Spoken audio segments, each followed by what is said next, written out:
This is called There's Another Way to Do That, where I teach you how I modify recipes based on my restrictions. So today we're going to make a chicken pesto pizza, except there is no cheese, no red sauce, and no gluten in that crust, baby, because we can't eat none of it. We're going to start with that crust.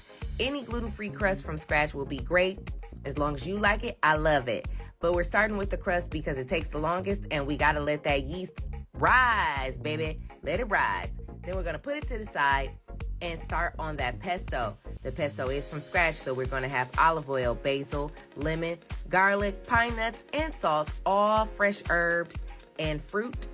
Then we are going to mix all that up to replace the red sauce. Now it's time to lay out the dough. So I'm going to use some tapioca flour here. I like using the tapioca flour because it doesn't leave a taste to me, and that won't interfere with whatever flavors I've created for my pizza.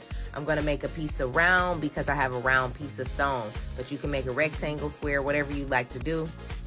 Now it's time to put that pesto on top of that pizza, and we're going to cover all of it but leave out some edges before we put on a marinated chicken. I cook the chicken before it, I marinate it and grill it, and then, or bake it. It's like a baked grilled chicken. You can put it on top, nice and flavorful. Leave those edges out, and now it's time to grease them edges, baby. So what we're gonna use is an Italian seasoning, garlic powder, and a little bit of olive oil, and make sure you get it all over there. You know, you gotta make the edges nice and slick, you know, so it's nice and flavorful.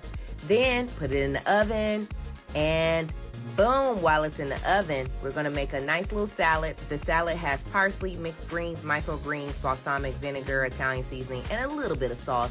And it turned out delicious. You want to put it on top, so it's like a hot cold going on. I put a little pine nuts on top too. Let's taste it.